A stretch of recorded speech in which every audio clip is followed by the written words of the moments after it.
don't undervalue yourself. Don't leave money on the table. Do the hard work. Don't just go for a cost plus or a competition-based pricing. Spend the time, talk to your customers, understand their value equation and willingness to pay. It's going to pay off. So spend time, money, and effort on pricing, and it will pay you back. Coffee's for closers only. So we've established my proposal is sound in principle. Now we're just haggling over price. Let's see how much we're going for on eBay. Man, it's the same as Dunkin' Donuts. Costs 15 times the price.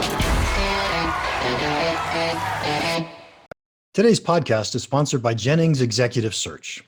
I had a great conversation with John Jennings about the skills needed in different pricing roles. He and I think a lot alike. If you're looking for a new pricing role, or if you're trying to hire just the right pricing person, I strongly suggest you reach out to Jennings Executive Search. They specialize in placing pricing people. Say that 3 times fast. Welcome to Impact Pricing, the podcast where we discuss pricing, value, and the recurring relationship between them. I'm Mark Stiving. Today our guest is Arjun Patnaik. Hope I didn't mess that up too badly. Here are 3 things you want to know about Arjun before we start. He is currently head of pricing and commercial finance at Pine Labs. He had a long stint at GE with many roles, the last being responsible to transform business practices. And he's a good cook. You'll find out he's Indian and he cooks Indian really well, but he also cooks Italian really well. Welcome, Arjun. Hey, thanks, Mark. Thanks for having me. My pleasure. Hey, how did you get into pricing?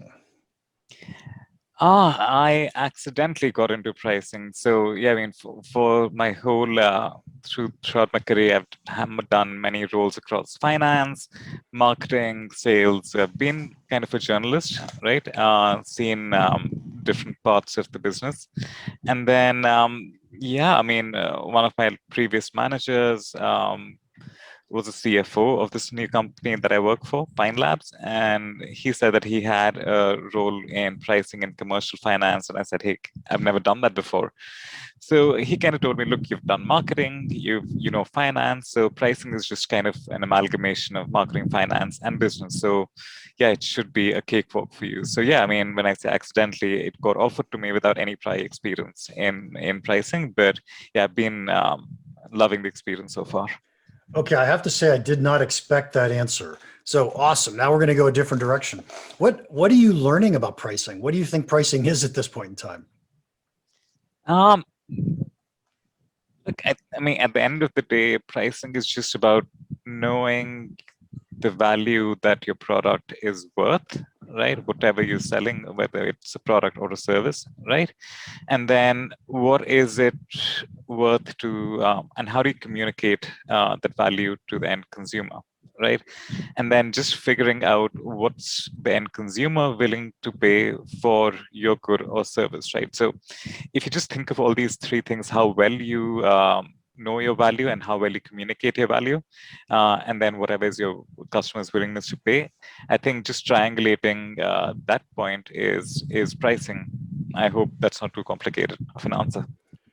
I actually thought that was a really smart answer for someone who hasn't been in pricing as long as, say, I have, right? Because I've been in pricing almost my entire career. So really nice. You spent a lot of time at GE and did a bunch of audits and things like that. Out of curiosity, how did GE think about pricing? So now that you understand pricing is about capturing value and customers' willingness to pay, was GE focused on that, or did they have other systems or processes they tended to use? So GE had a very different approach to pricing, right? I mean, you're talking about like a B2B setup, right? And you talk about like large contracts, right? I mean, long-term service contracts, equipment sales, and so on. So GE used to do a lot of bundling, right? So for example, let's pick up GE Aviation, right? We used to sell airplane engines to 2 different airlines. So, but then along with the airplane engine, we used to also sell long-term maintenance contracts for these engines, stretching into 10, 15, 20 years, right? So a lot of the times we used to sell the engines at a loss, right? But then our margins were so great on these long-term contracts that we used to recover and much more than the cost of the engine. So at GE, we used to think a lot about like bundling products and services together, right? And then think about profit margin combined. A lot of it was a lot of the times it was cost plus pricing, right? I mean, just figuring out what it costs for you to deliver the service or the equipment, and then just figuring out what your customer was. I don't know. I mean, it used to get into quite a lot of negotiations. It's not a very, it's not a retail setup. And then GE used to also participate in a lot of tenders, government contracts, right? So then it's just about looking what's the cost, and then what's the minimum margin you want to make on your equipment and your service contracts. So I think that was a very wide spread out way of approaching pricing in GE. But yeah, I never managed that thing personally. Yeah, I think that's pretty common in companies that have hardware products, companies that have real cost of serving.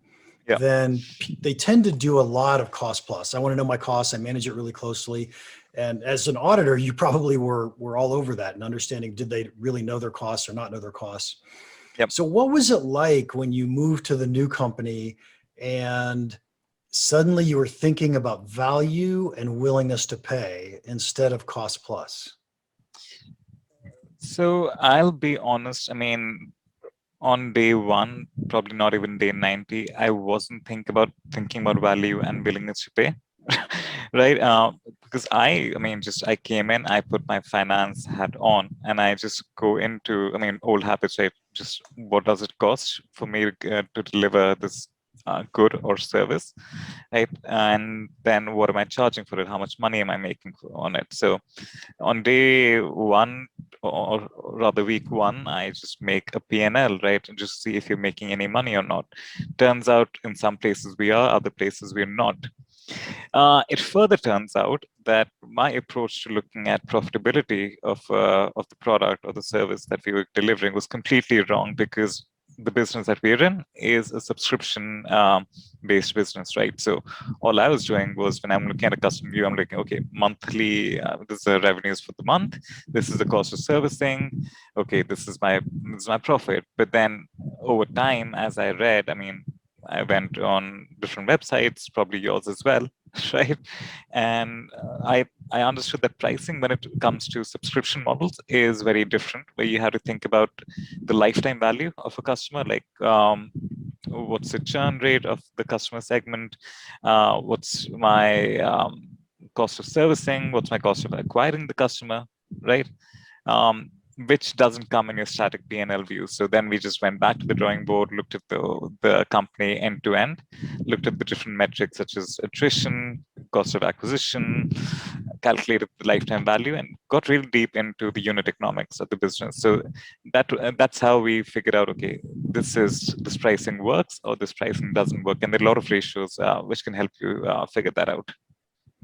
Yeah. Okay. So by the way, I thought that was absolutely brilliant. One of the things that I try to teach people when we think about subscription versus traditional business is, in a traditional business, you go sell something. Doesn't matter what. We sell a jet engine, we sell a hamburger, I don't really care. I know what I sold it for, and I know what it cost me to make it. And I can tell you if I was profitable on that sale or not. Exactly. Yeah. This is not true in a subscription. Correct. Right? If I go win a customer and you only stay for a month, odds are really good I lost money on you. Right? I did not make money.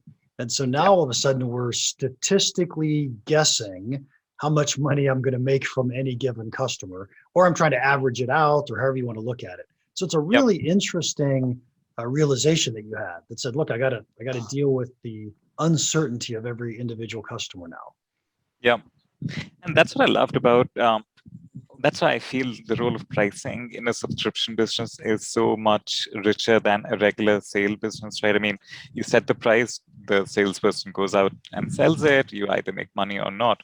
But when you think about pricing for a subscription company, I mean, there's so many levers you can pull, right? And if typically if the lifetime is, let's say, 30 months, you can adjust pricing, you can like do discounting, you can see what's the attrition rate, how do I manage the attrition rate. So I think it's a lot more involved, the role of pricing, which is why I think I feel the role of pricing is even more important for companies who are looking at subscription model like your SaaS companies, right? Yeah. So when you think of the role of pricing, I struggle with this concept a little bit in that I just wrote a new book. It's called Win, Keep, Grow. It comes out July 5th in paperback, or I'm sorry, an ebook in October in physical copy. Right. But the thing about writing this book is I always think of myself as a pricing guy. And most of what I wrote wasn't about pricing. Right. Most of what I wrote was about how to run a business and how to make sure you're creating value and how to give people the right options so you capture more of the value that each customer is willing to pay you. How do you think about pricing subscriptions and what all goes beyond just I have to set a price on this? Good question. And I mean, I'm reflecting on the work that I do day to day, so I'm just trying to take myself out of it. But when I think about pricing, I need to think about the whole customer life cycle, especially in my business, right? So I need to think about at what price is my sales team acquiring customers efficiently. So at what price can I maximize your productivity and lower the cost of acquisition? So I need to balance that out with um, just like the lifetime value that I will earn from the customer. Because if I set my price too low, then again, my total revenue over the lifetime is going to be low. So I need to balance that part of the equation too.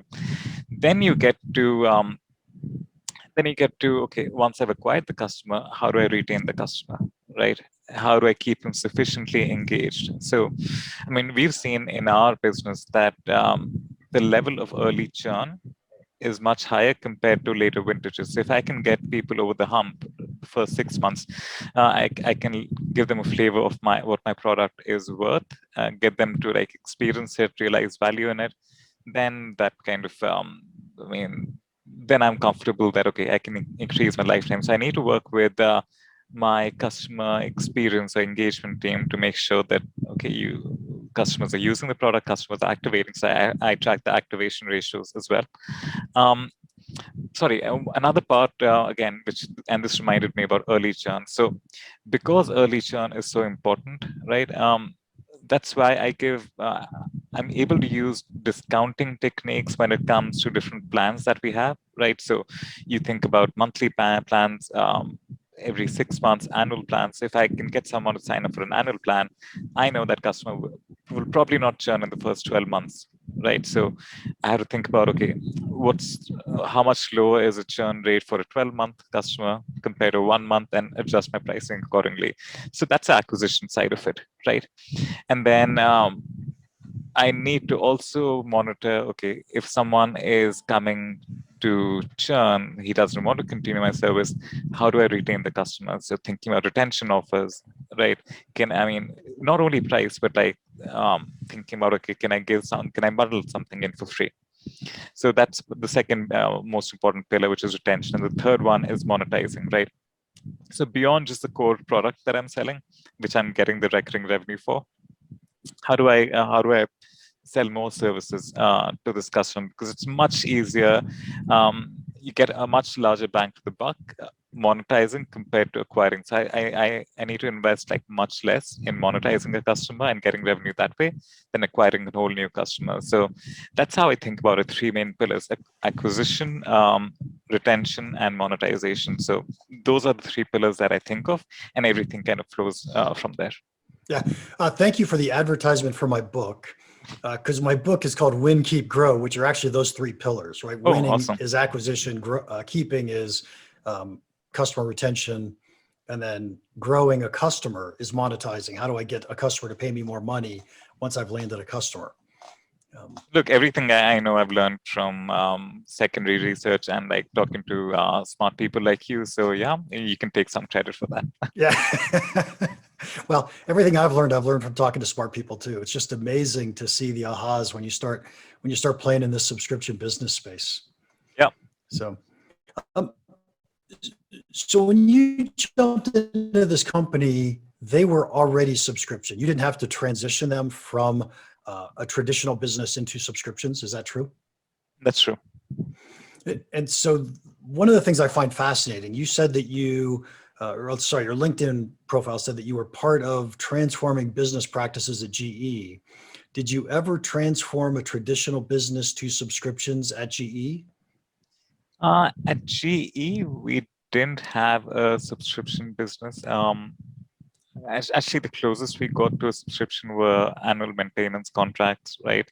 But yeah, the business transformation, which I mean, more involved in, was just how do we make the finance function more efficient? So not directly linked to pricing. That was more of just consolidating operations into COEs, and again thinking about reducing costs. But yeah, cost directly flows to P&L and then makes you more profitable, right?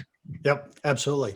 And so the reason I asked is because transitioning from a traditional business to a subscription business is one of the hardest things for companies to do.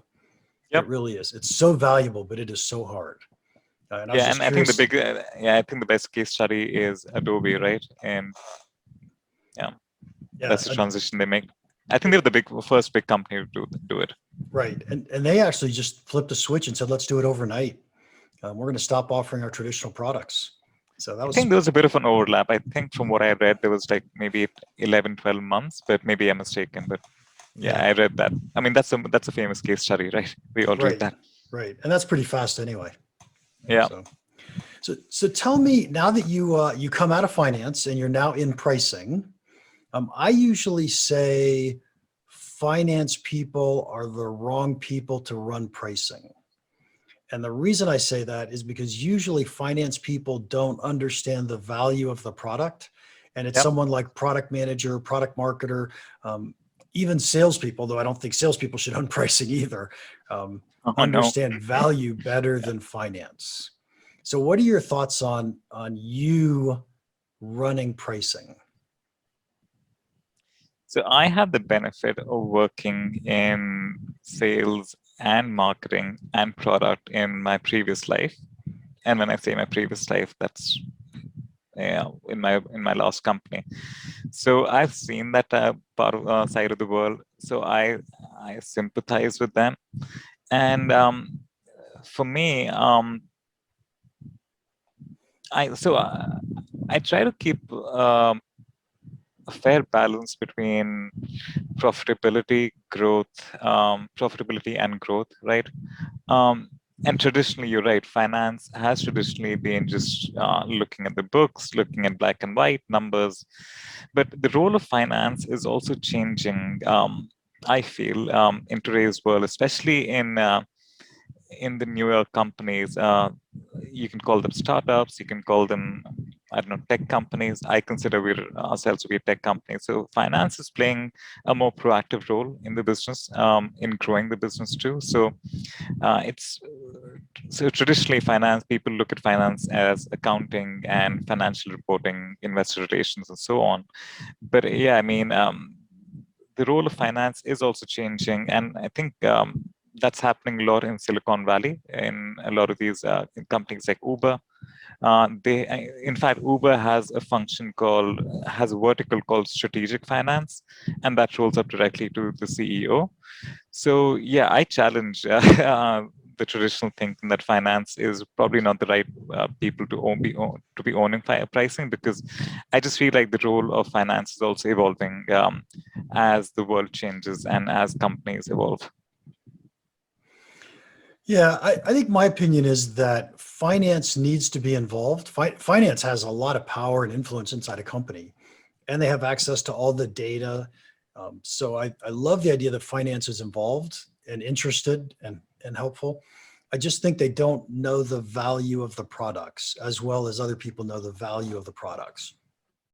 Right. So if we just Which, step back and say, yeah, what's a customer willing to pay?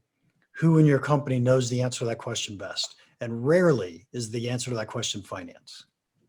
that's true. That's true. And I think that's why we need to marry data, which we have abundance of, with solid customer research, right? Because I challenge a lot of people who work in product and sales in my company who tell me, okay, the customer wants this versus that, and I mean, they're not able to prove that.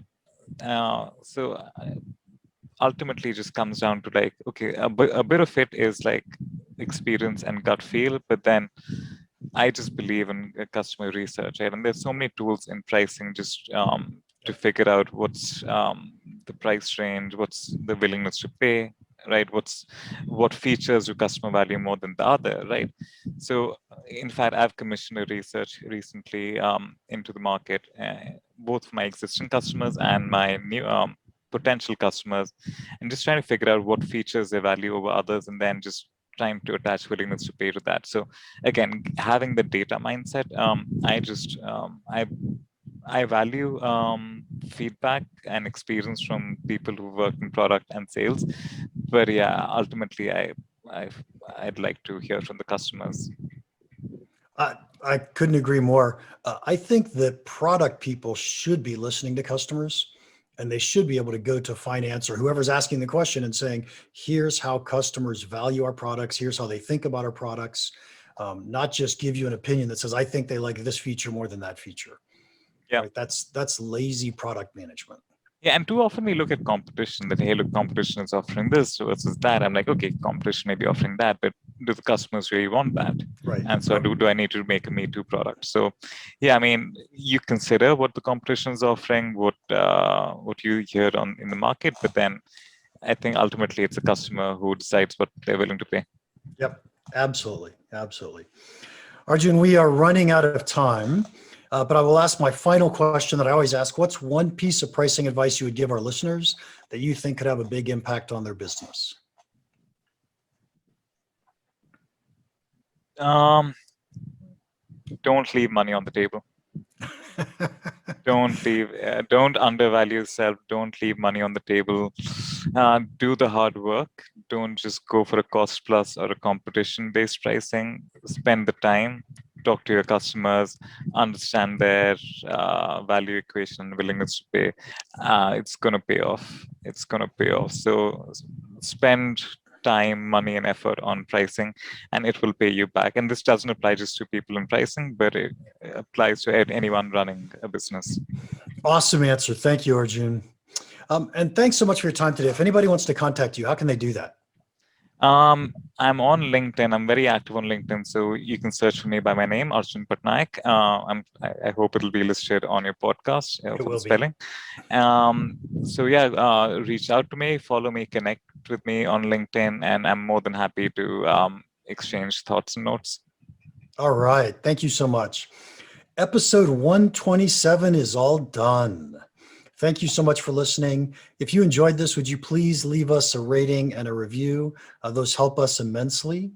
And finally, if you have any questions or comments about the podcast or pricing in general, feel free to email me, mark@impactpricing.com. Now, go make an impact. Thanks again to Jennings Executive Search for sponsoring our podcast. If you're looking to hire someone in pricing, I suggest you contact someone who knows pricing people. Contact Jennings Executive Search.